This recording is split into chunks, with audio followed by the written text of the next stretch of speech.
Om Namo Bhagavate Vasudevaya. Om Namo Bhagavate Vasudevaya. Om Namo Bhagavate Vasudevaya. Narayanam Namaskritya Naram Chaiva Narottamam Devam Saraswatim Vyasam Tato Jayamudiraet Nashtaprayeshu Abhadreshu Nityam Bhagavata Sevaya Bhagavati Uttama Shloke Bhaktir Bhavati Naishtaki. Canto 1, Chapter 14, verse number 3. Kalasya cha gatim raudram viparyastartu dharminaha papiyasim nirnam vartam krodha lobhan ritatmanam. Kalasya cha gatim raudram viparyastartu dharminaha papiyasim nirnam vartam krodha lobhan ritatmanam. Kalasya cha gatim raudram viparyastartu dharminaha papiyasim nrinam vartam krodha lobhan ritatmanam.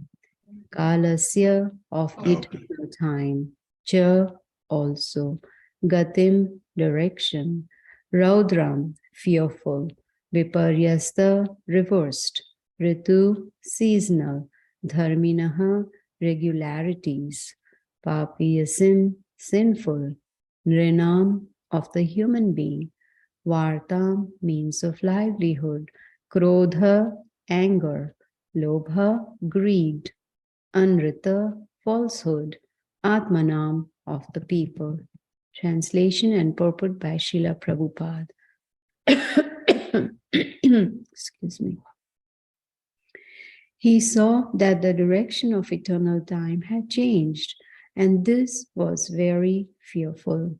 There were disruptions in the seasonal regularities. The people in general had become very greedy, angry, and deceitful.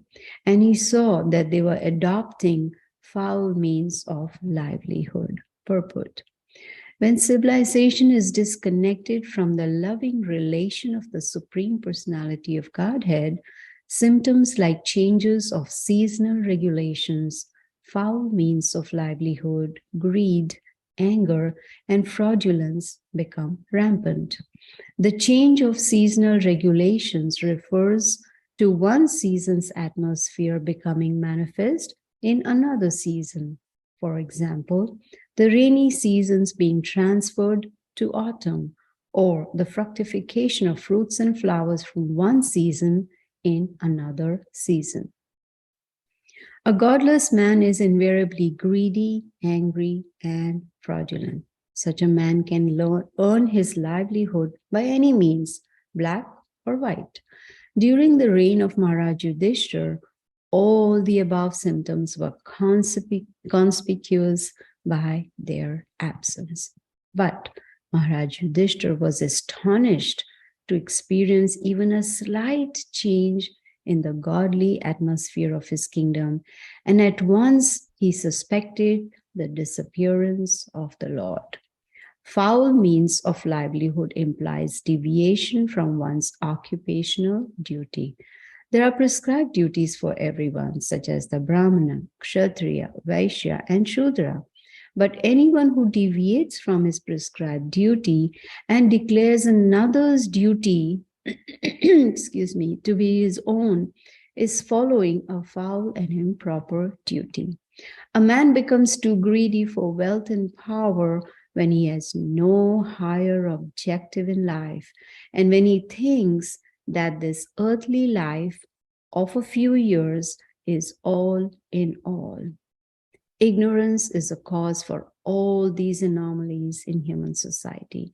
And to remove this ignorance, especially in this age of degradation, the powerful sun is there to distribute light in the shape of Srimad Bhagavatam. Translation again. He saw that the direction of eternal time had changed, and this was very fearful. There were disruptions in the seasonal regularities. The people in general had become very greedy, angry, and deceitful. And he saw that they were adopting foul means of livelihood. Om Agyanatimirandasya Gyananjana Shalakaya Chakshur Onmanitam Yena Tasmai Shri Gurave Namaha.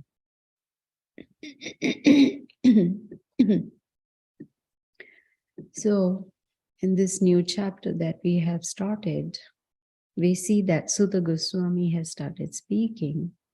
And in the first verse, he says, Arjuna went to Dwarka to see Lord Sri Krishna and other friends, and also to learn from the Lord of his next activities. How fortunate is Arjuna that he got this opportunity to be such a close friend of Krishna, and he got to spend so much time with him. In yesterday's second verse, it said, a few months passed and Arjuna did not return.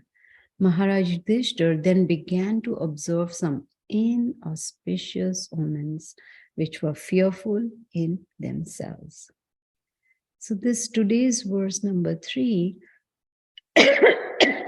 excuse me, Yudhishthira Maharaj, he doesn't know yet that Krishna has disappeared, but he's intelligent.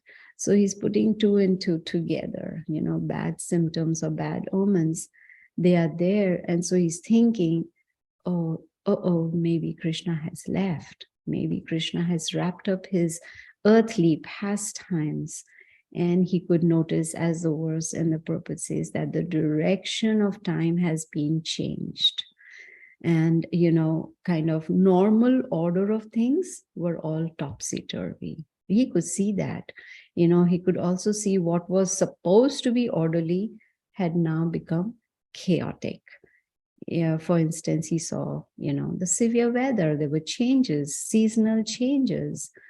Talking about severe weather, we ourselves are getting a taste of such weather. Sometimes we feel, especially in Atlanta, we feel in winter, it's hot. It's 75 degrees. Where is the winter? And sometimes all of a sudden in summer, we start feeling cold. This is the seasonal changes. Now, we are still many, many thousands of years away before Kali Yuga comes to an end. But now, especially in the beginning of the Kali Yuga itself, we are seeing so many changes. For instance, frost in the summer, hot winter, like I was talking about, etc. So Yudhishthira Maharaj noticed that the healthy progress of nature was not there.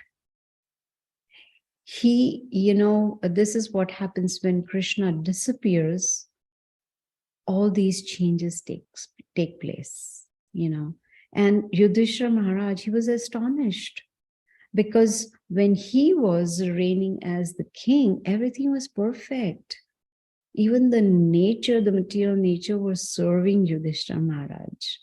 Health, wealth, spiritual health of the citizens, everything was perfect.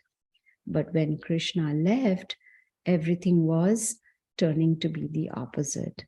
What are the symptoms given in this verse? That people had become greedy, angry, deceitful. And not only that, they were adopting foul means of livelihood. It's like, by hook or crook, let me get what I want. So these were some of the symptoms he could see. One thing that I remember was that the same thing happened when Jaya and Vijaya were cursed and they were coming down. They were being thrown from Vaikuntha. The whole universe was in darkness when that happened. There were loud, frightening, roaring sounds. There was so much inauspiciousness, around. Why? Because the Vaikuntha-vasis, those who lived in Vaikuntha, they were cursed and they were falling down to this earthly planet. And their being cursed was inauspicious.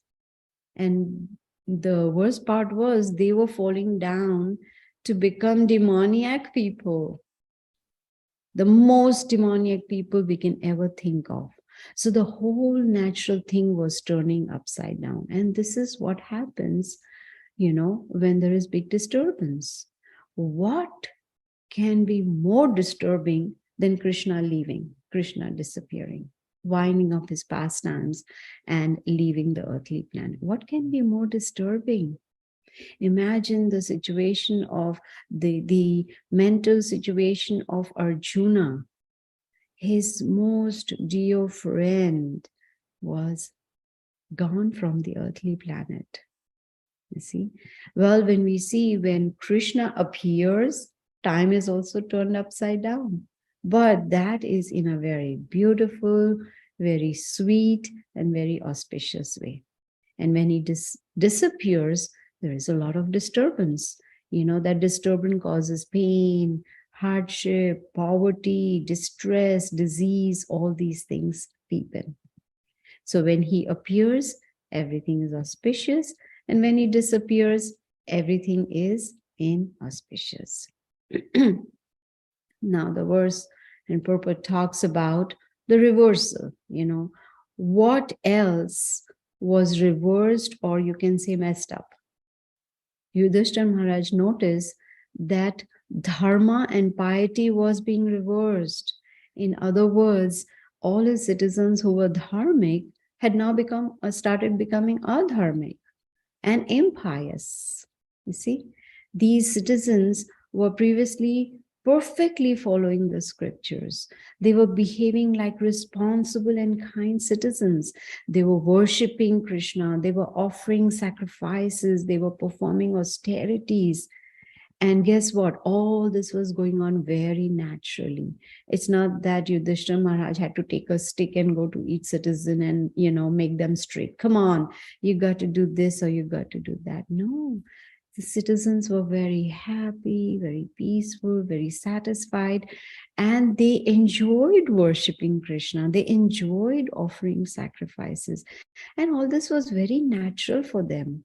Just like we devotees, thanks to Srila Prabhupada, we are exposed to Krishna consciousness. So for us, chanting is natural. For us, going to temple and serving is natural. Worshipping the deities, preaching, reading, serving, all this is natural for us. Why? Because we have decided, we have made a choice of being in that state of consciousness. But when Krishna disappeared, there was a switch. There was adharma, and Prabhupada says sin was introduced. And we knew at the end of Dwapar Yuga and the beginning of Kali Yuga, sin had already peaked in. So we knew that from now on, there's only going to be degradation. Srila Prabhupada says that people generally are impious and sinful. Their livelihood is disturbed. Why? Because they do everything impiously. And that is why there's anger, hatred, there's falsity in livelihood. And the main reason Prabhupada says there's disregard of Varnashram Dharma. People are not following the Varnashram Dharma, like the Brahmanas, Kshatriyas, Vaishyas, and Shudras. What is the duty of a Brahmana? To study the scriptures, to perform sacrifices, and to teach people Shastras, to preach to them, to teach them, and in return, just accept a little donation for maintenance. Just for livelihood, accept a little donation. And the motto of a Brahmana is simple living, high thinking. And for simple living, you don't need a lot of wealth. You don't need, a lot of donation. No, the Brahmana is satisfied with whatever little is, given to that Brahmana. The main duty, prescribed duty of a Brahmana is to give this knowledge to others, give the spiritual knowledge. And to give the knowledge, the Brahmana has to study those Shastras. In Bhagavad Gita, we've got so many qualities of a Brahmana listed. Why did Krishna give all these qualities to Arjuna? For us, if we want to come to the stage of a Brahmana, to have those Brahmanical qualities, then we have the list of qualities required, like simplicity, honesty, cleanliness, so many qualities mentioned. What about the Kshatriyas? Now, Prabhupada is talking about the Varnashram Dharma. So Kshatriyas, their duty is to collect taxes, but use it for the safety of the citizens, not for personal sense gratification, right? To protect the citizens, to ensure their safety. And also to help the citizens to grow, not only materially, but spiritually also, and take care of them. And the duty of a Vaishya is to grow food, to supply food, right? And not only that, even to take care of the cows that are very, very dear to Krishna. And what about Shudras? Their prescribed duty is to serve Brahmana, Kshatriya, and Vaishya, and then get paid. So when we get paid, we are considered to be Shudras. And Srila Prabhupada says, now that is a disturbing statement, because most of us are working and we are getting paid. But the difference is in our consciousness. We are not serving the boss so that we get paid and we enjoy sense gratification. We are, whatever we get paid, we are using in the service of Krishna. That is the difference in consciousness. But now in Kali Yuga, everything is turned upside down. Brahmanas are supposed to be intellectuals in society, but now they are receiving salary, they are getting paid. I remember when I was little, I was in Hyderabad in India, and my parents were very pious people, and they liked to go to all spiritual gatherings. It didn't matter who it was. Okay, if they came to know that there is kirtan in this house, they would take all of us and we would go and we would listen, which is a good thing. But what I noticed was one of the programs that we had gone to, I may have been probably 12, 13, I'm not sure, intelligent enough to understand what I observed. So what I noticed that this gentleman was doing such nice kirtan, it is called Mata Ki Chauki, where they sing a lot of bhajans for Durga Devi, Mother Durga, and everyone was so involved in singing, and some of them were dancing, and he was also speaking from the scriptures. I don't know what he was speaking about, because I had no idea about scriptures at that time. I had not read anything. So after all that, program was over, then I noticed that this speaker or the singer, he went up to the host and asked him for money. And, a lot of money, counting, counting, and gave him a lot of money in his hand. And I was thinking, even though I didn't know Bhagavad Gita, I was thinking, why would anyone take money for singing for God? Why? This you do because you have that faith, you have that devotion and you want to, sing. But that was not it. Then I noticed that, I wanted to, use the restroom. So I went, looking in that house. And then I noticed this gentleman who was singing and, reciting verses or whatever was in one corner. He was smoking. And I was like, oh, Krishna, is that spirituality? That is the situation in Kali Yuga. Those who are pretending to be Brahmanas, those who are pretending to be intellectuals, those who are pretending to know the scriptures, and they are receiving donations for that. Excuse me. And not only that, not even following the scriptures. And what about Kshatriyas? Kshatriyas, instead of collecting taxes for the citizens' benefit, they are stealing. It is for their personal sense gratification. So the question arises, let us look at ourselves, our lives. Is our livelihood good? Is it honest? And is it pious? Are we engaged in sinful means to earn money? Or are we earning our livelihood in an honest way? Because Prabhupada says many livelihoods are based on cheating and duplicity. And this happens, Prabhupada says, when one deviates from occupational duty. Then there is foul means of livelihood. So we have to be careful that we do not deviate from our prescribed duty. So the $1 million question is, what is my prescribed duty? Is it something I decide? Okay, I think this is my prescribed duty.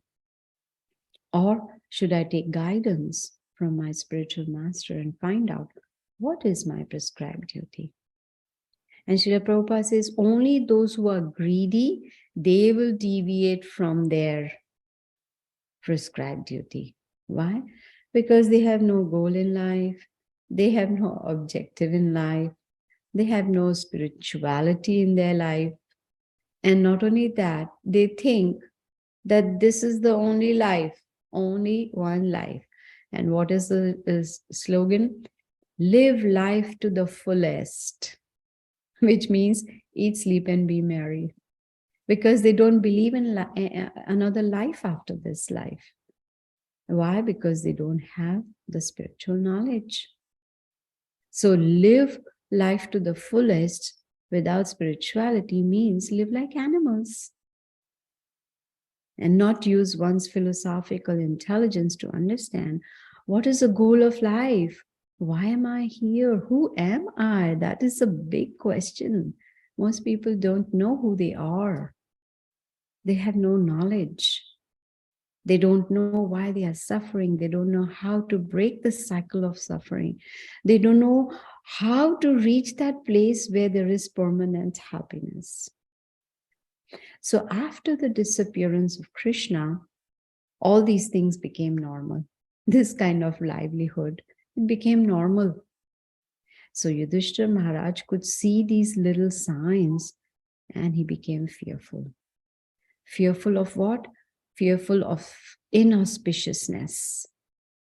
In the verse, there is a word called Raudram, that is wild fearfulness. It's not just fearful, a wild. You know, Raudra, that's Rudra is another name of Lord Shiva. And when Lord Shiva gets angry, there is destruction. So Yudhishthira Maharaj, he started feeling wild fearfulness, Raudram, which was awful. You know, you can call it like watching a horror movie. I don't know how many of us, go crazy after watching a horror movie. I sincerely hope we don't watch movies because that is very disruptive for our Krishna consciousness. It pollutes the consciousness. You know, sometimes devotees say, oh, I watch it for getting knowledge. Excuse me, what knowledge? Or I, do this so that I can broaden my perspective about the world. Just read the scriptures and it'll be easy to broaden it. So we see that Yudhishthira Maharaj was feeling wild fearfulness. And this was because of disappearance of Krishna. Now, Yudhishthira Maharaj was a very brave Kshatriya, and yet he was frightened. Why? He was frightened to see the society going to hell. Why? Because Krishna had disappeared. He was fearful of losing Krishna. That was the basis of all his fear, losing Krishna. So whether one is just a neophyte devotee, madhyamadikari, uttamadikari, whoever it may be, that fear of losing Krishna is very grave.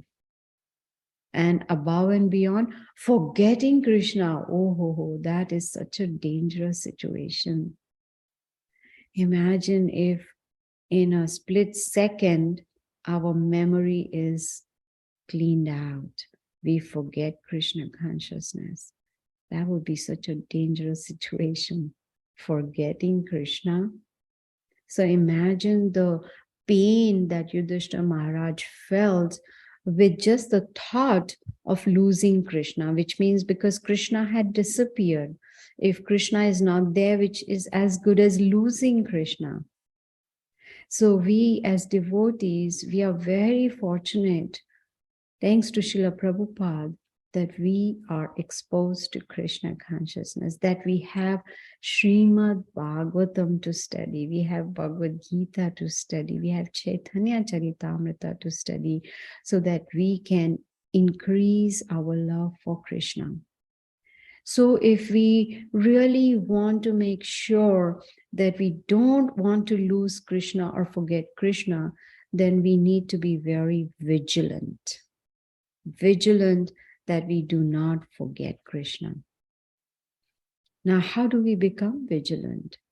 Which means we have to be very conscious all the time. What am I? What are my actions? Are these actions taking me close to Krishna or taking me away from Krishna? The more our actions will take us away from Krishna, the more we will start losing him, in the sense, forgetting him. We may, not get another opportunity for Krishna consciousness. It may so happen that, if we become less vigilant, that we may lose Krishna consciousness. We may lose association of devotees. We may lose the taste for spiritual life. That would be really, really painful. So we need to make sure that we don't get disconnected from Krishna, because that's a very fearful situation. Thanks to Srila Prabhupada, what did he do? He gave us a telephone number by which we can connect with Krishna on a daily basis. And what's that phone number? Hare Krishna, Krishna Krishna, Hare Hare, Hare Ram, Ram Ram, Hare Hare. So when we are making that connection, when we are dialing that number every day, then we need to make sure we are hearing Krishna. Srila Prabhupada says there's no difference between Krishna and his holy name. So when we are chanting Hare Krishna, we have connected our phone with Krishna's phone. We need to be vigilant. We need to be hearing what is it that Krishna is trying to tell us. Need to get connected in the right way. Connect with attention, hear with attention. Then there's going to be a solid connection. Sometimes, like this morning, I got a phone call from my sister. She just came back from India last night. And the connection was really bad, even though she lives only 20 minutes from where I stay. The connection was so poor that I could barely make out what she is saying. So that can happen to us in spirituality too. If the connection is not, solid, then our relationship will not become solid with Krishna. And Srila Prabhupada also mentions in the purport that fear is caused because of duality. We have learned this in Bhagavad Gita about duality, a lot of verses about duality, and how a self-realized person should go above dualities, like should not get affected by heat, cold, happiness, distress, fame, infamy, success, failure, whatever it may be. One should come to that stage of Samadarshina, where it sees everyone equally, because all are parts of Krishna. All living entities are children of Krishna. And to go beyond duality, we need to understand Krishna is one, Eka. There's no second to Krishna. There's only one. And we are his parts, like we learned in Bhagavad Gita. Mamai Vamsha Jiva Loke. Jiva Bhuta Sanatana. Mamai Amsha. Amsha means part. Mamai means mine. Krishna says all living entities are my parts. And all are supposed to be in loving relationship with Krishna. That is the natural condition. That is a natural situation. But when we create dualities, then what happens? Then we start enjoying separate from Krishna. Then we think that this material nature is there for my enjoyment. And not only that, this material nature is there for me to exploit. Srila Prabhupada sometimes uses, not sometimes, very often uses strong words to bring that point to our home, in other words, in our consciousness. So this strong word of exploitation, that is there even, in this Kali Yuga. What kind of exploitation is there? Exploitation is there, like in olden Vedic days, the marriage ceremony was Vivaha Yagna. It was a sacrifice where husband and wife, they took a vow to help each other spiritually. But nowadays, the marriage ceremony is like, first of all, it has to be a destination wedding, and with all a pomp and show, whatever, that's fine. But where is the yagna, the sacrifice? The only thing that is going on in the mind of the bride and the groom is, how can I exploit my spouse? That is the consciousness, which is very, very wrong. Bhakti Vinod Thakur, his consciousness was that whatever belongs to me, my spouse, my children, my home, everything belongs to Krishna, and I want to use everything and everyone in service of Krishna. That should be our consciousness. Our spouse is not there to serve us. The spouse is there so that together we can serve Krishna. That is Vivaha Yagna. But when there is duality, when duality creeps in, then this is the state of consciousness, that this material nature is there for my exploitation. That is it. I want to enjoy separate from Krishna. Guess what? We tried that in Goloka, and that's why we were dropped here, because we wanted to enjoy separate from Krishna. We wanted to be the enjoyers. We wanted to be the controllers. That word controller is very powerful.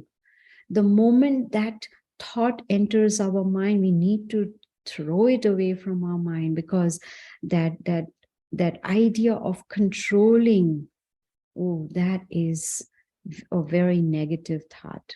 Krishna is the only controller. We are all controlled.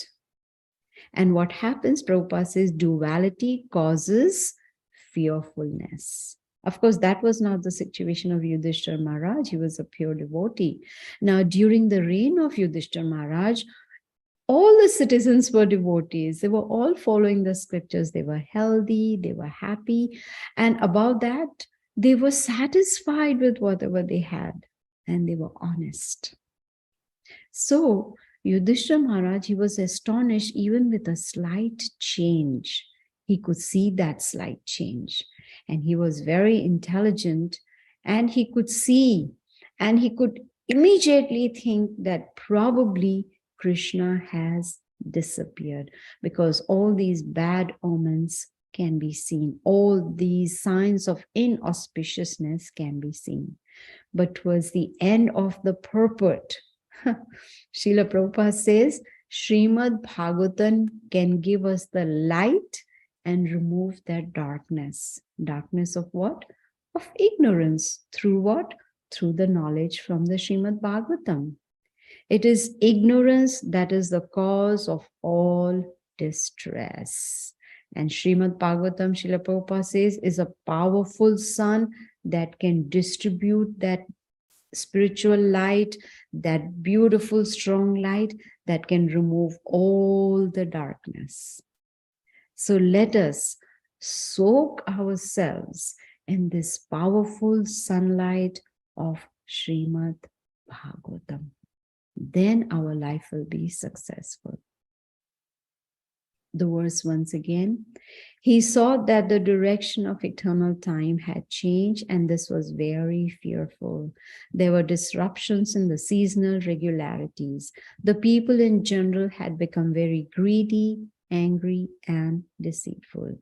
And he saw that they were adopting foul means of livelihood. Hare Krishna. Thank you. Thank you so much, Mother Gita, for such a beautiful class and really walking us through the journey, of how whatever all the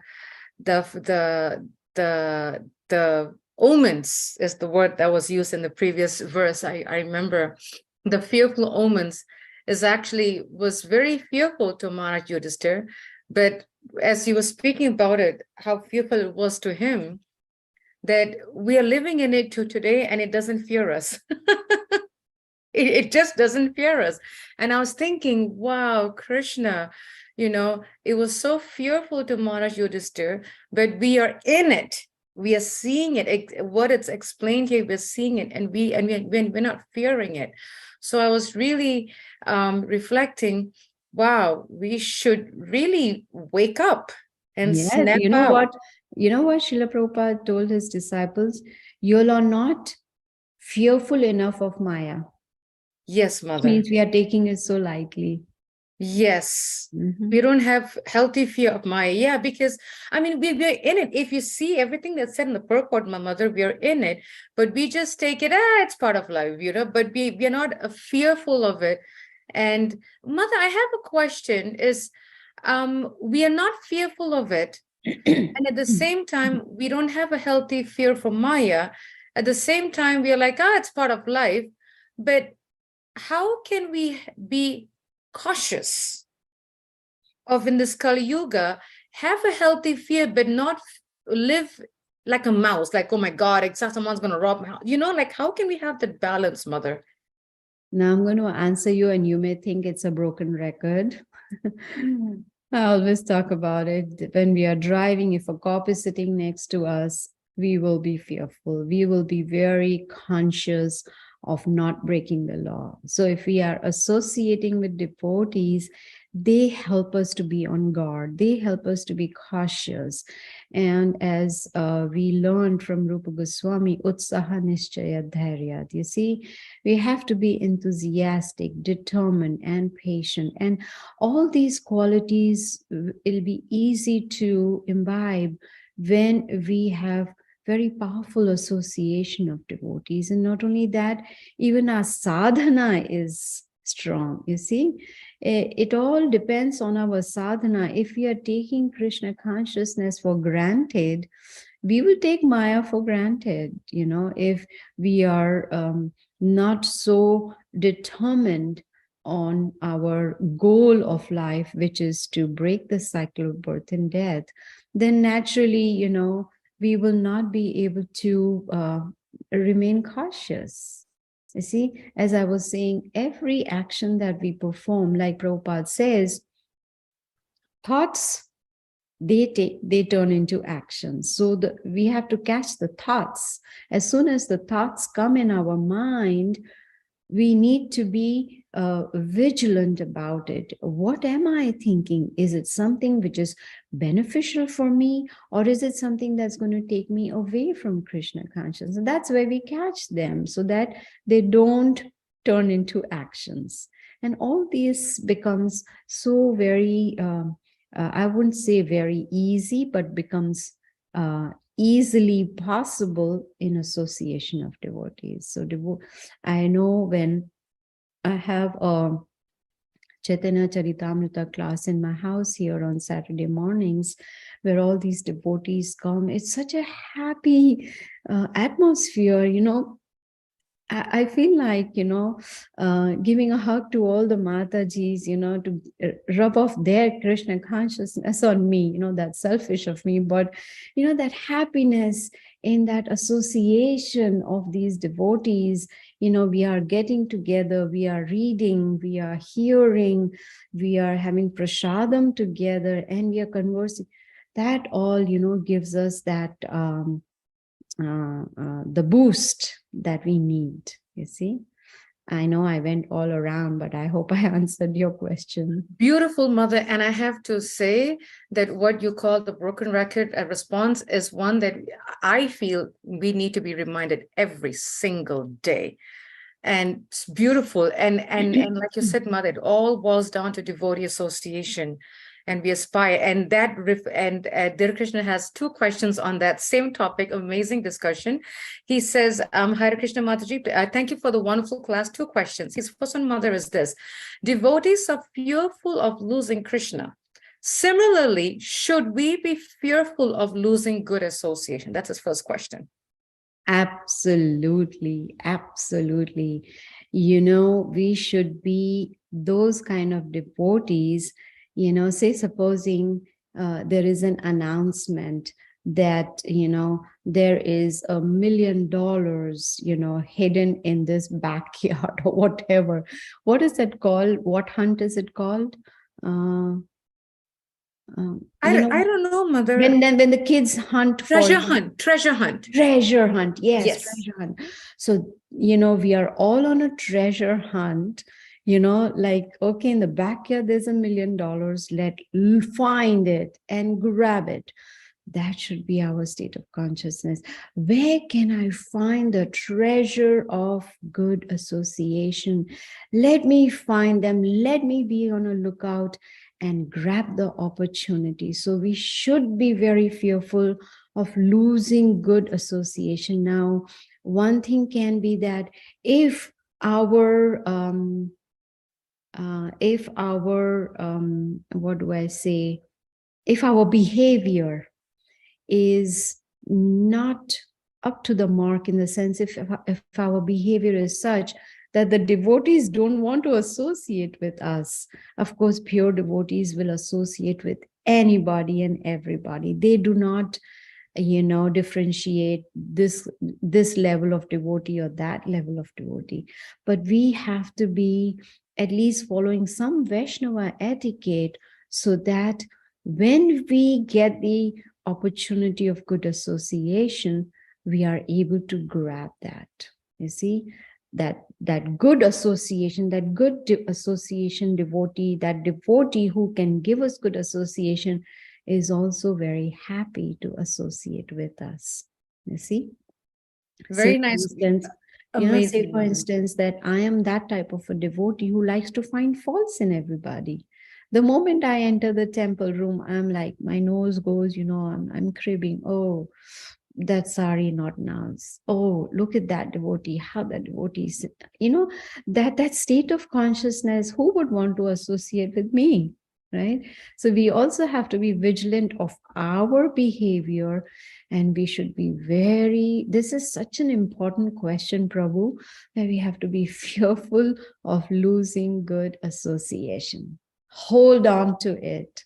I remember I saw a beautiful picture of you know, a devotee who is, you know, there is the lotus feet of Krishna, and the devotee is grabbing on to that lotus feet of Krishna, and that expression is, I'm never letting you go, Krishna. You know, that is the expression.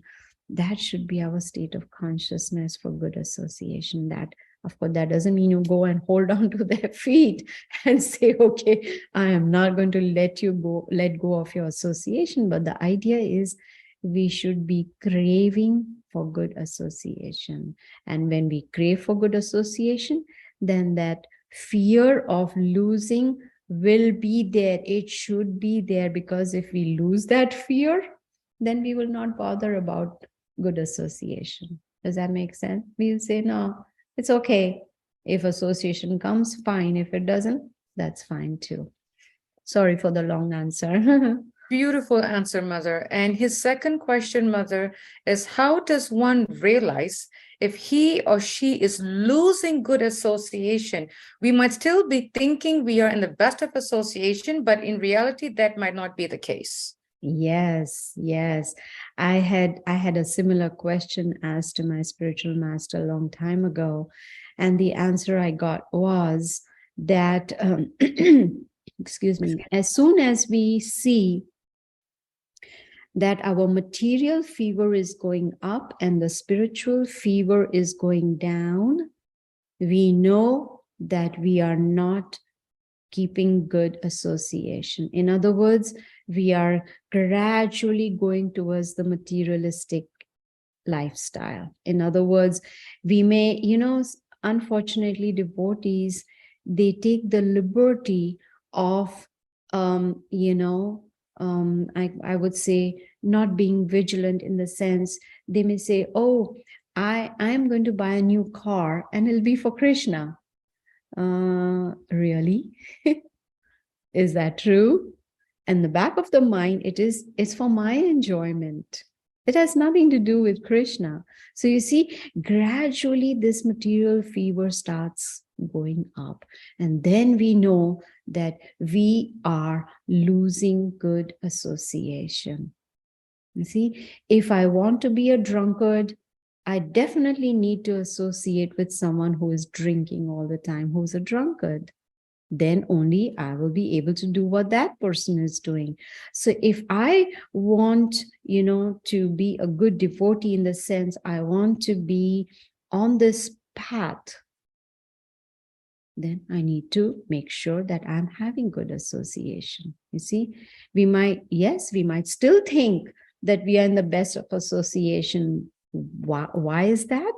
It's because when our material fever starts going up, then all the impurities in the heart, they start manifesting again, like lust, anger, greed, pride, envy, all of these.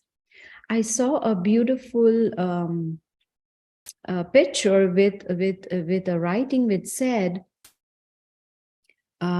because our lust, anger, greed is in front, Krishna is at the back. The moment we remove lust, anger, and greed, we'll be able to see Krishna, because we are unable to connect with Krishna because of these impurities.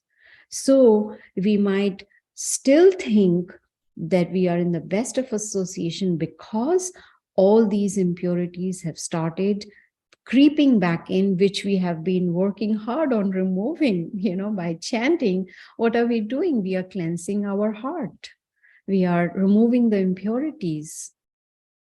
So this is what happens. So we have to be very, very vigilant, because it'll just take a split second to change our consciousness. What about Ajamil? What happened? Just one vision in the forest, and his whole life was upside down. So I hope I answered your question, Prabhu. I'm sure. Yes, he did. He said, thank you for your beautiful detailed answers. Very helpful to remain vigilant all the time. I always try to remind myself Krishna consciousness and good association is not cheap. Yes, very, very nice question. Mother, I have two questions, and one is a piggyback from Dear Krishna's question. It's really powerful how you mentioned that good association is very rare. And I think sometimes we take it for granted. And then piggybacking on Dear Krishna's question about how we can identify good association.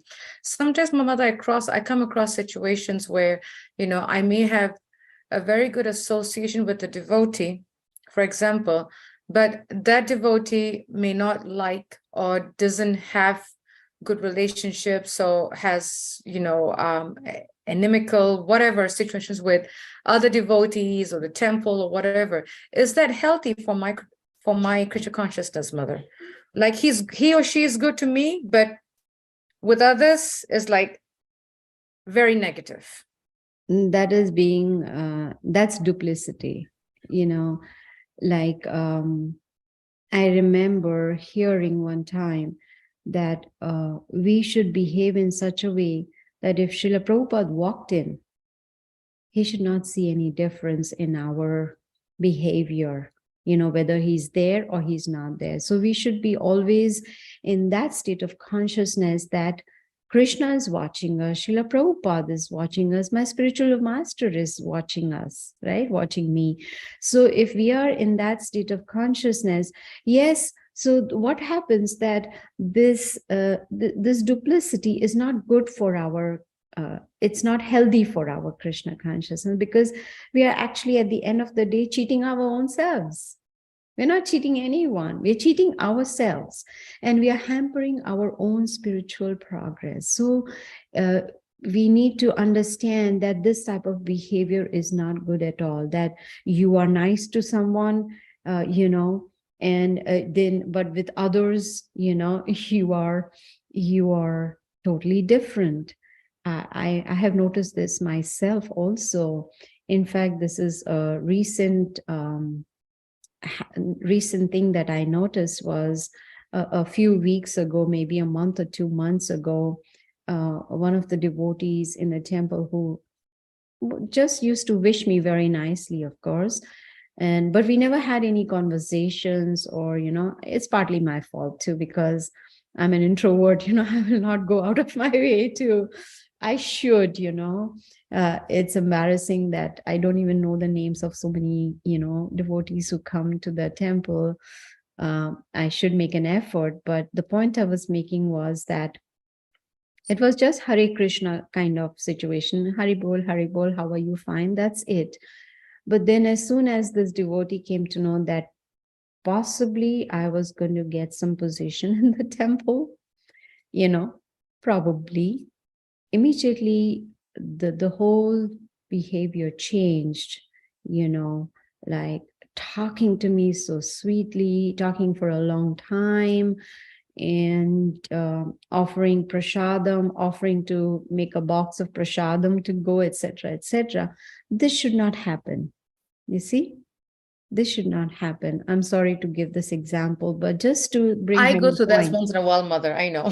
Yes, yeah, I knew you would understand. Yes. So a position has nothing to do with it, We are all children of Krishna, and we are all, brothers and sisters, and we should have that loving relationship. So this is something, if it is up to us, we know who we are, we know what our behavior is, we know how we are behaving with other devotees. So if we are behaving in this way, we need to stop that. And this all is happening because of impurities in the heart. That's And when we start putting devotees in on different sections. Okay, this is good, this is medium, this is na, I don't want. This is not a good idea at all. And also, mother, it boils down to one who has a duplicitous behavior, between one devotee to another. Or I've even seen, situations where they just have something against the temple, and it's very common too. And I think it's also they don't have a healthy fear that can really affect their Krishna consciousness. They just think that they are the authority, and yeah. This is very dangerous because it's kind of an offense, Vaishnava Aparadh. And Chaitanya Mahaprabhu says Vaishnava Aparadh can uproot our spiritual lives completely. It can destroy our spiritual lives. We are so very fortunate. Out of billions of people, we are just these few people who have been exposed to Krishna consciousness. We don't want to lose it. And Vaishnava Aparadh will definitely uproot our spiritual growth, our spiritual life. So you got to be very careful. It's Thank false you, ego. mother. It's false ego, that starts, why do we have to, like, supposing, I look at Anasuya, why do I have to find faults in you? Why? It's not my job. I am not in that position. I am not that authority. to find faults in you. Instead, Srila Prabhupada says we should try to magnify our own faults. Oh, you see, I am such a rascal. Sorry for using that word, but that is the very apt word for us, that I am finding faults in others. What about my faults that I have? What about all the impurities in my heart? Let me concentrate on that, right? Then we can be safe from Vaishnava Aparadha. Does that make sense?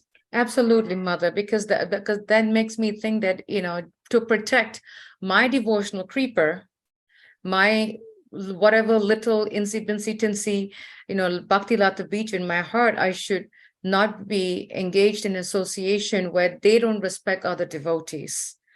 Because sometimes I feel like, if I were to associate with others who don't respect others, it can rub off on me over a while. And I will start to, categorize them, as you said, so to protect my Bhakti Lata beach, not knowing, because I'm as fallen as whatever, and I should protect it like a budding stage.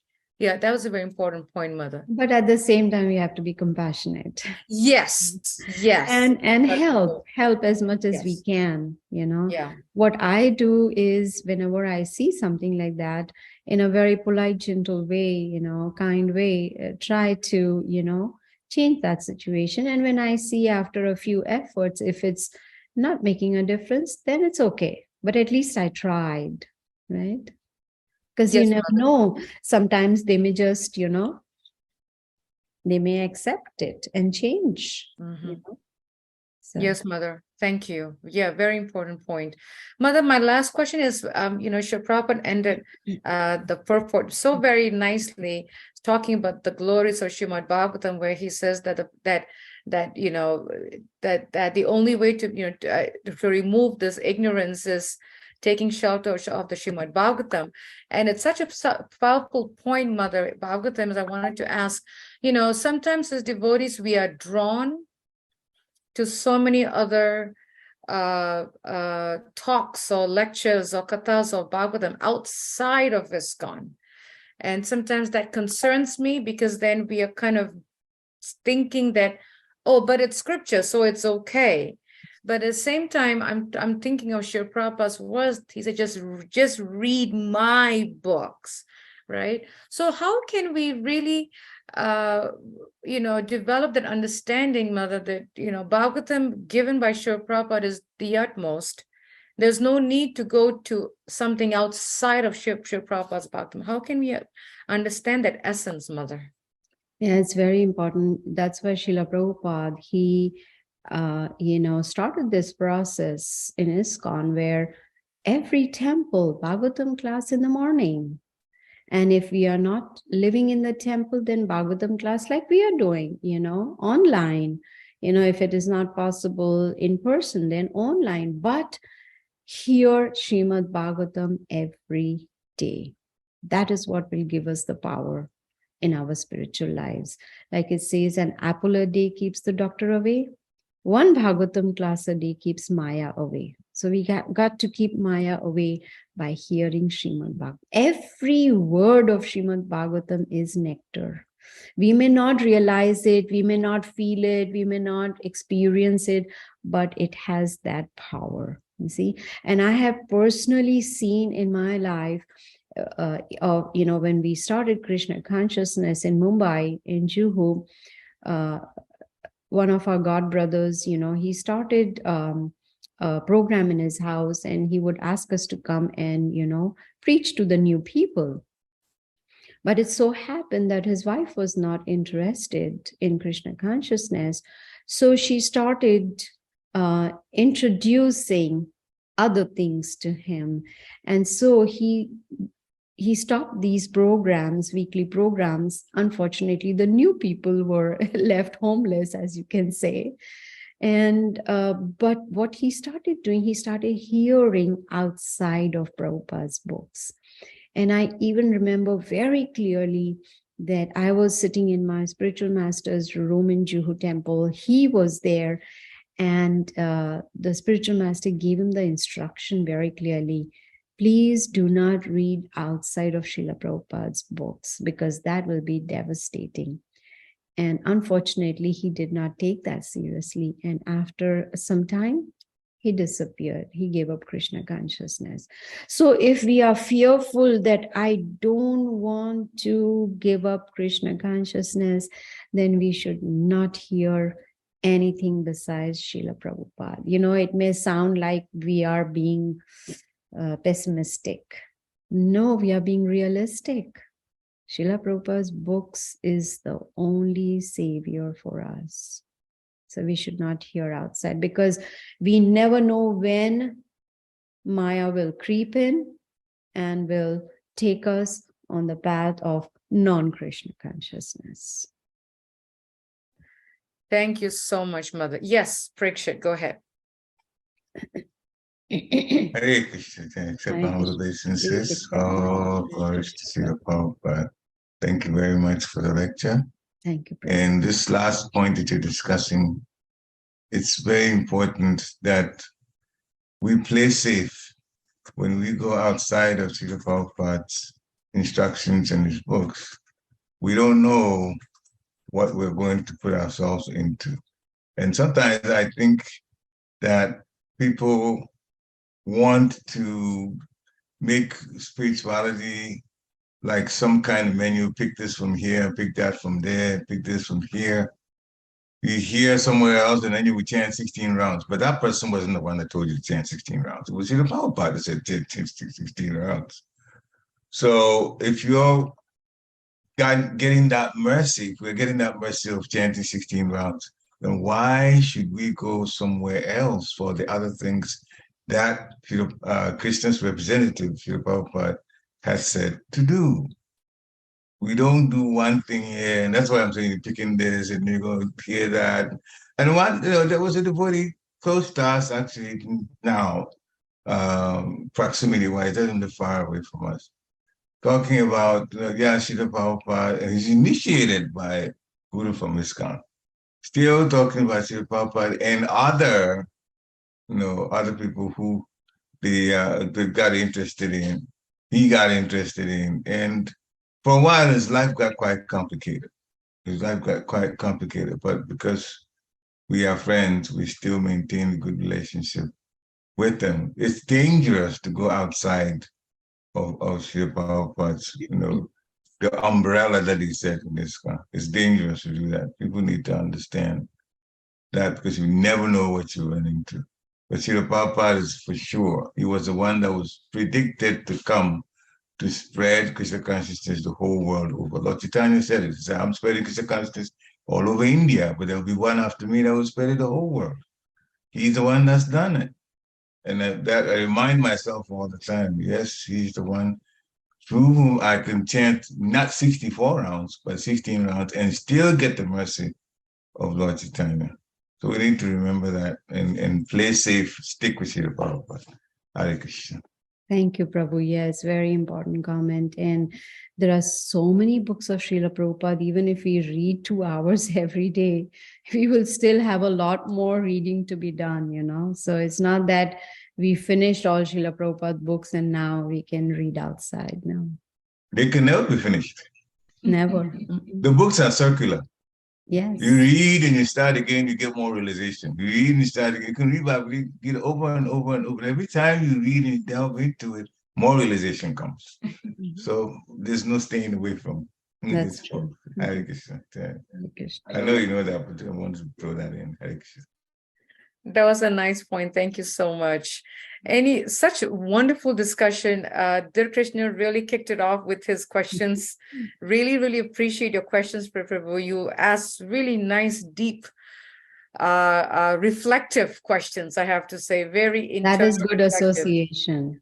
Because, good yes, association. I agree, Mothers. Because of his association, such reflective questions. Thank you for throwing that in there, Krishna. And any questions from devotees, any thoughts that's coming to your mind, any reflections, any, clarification?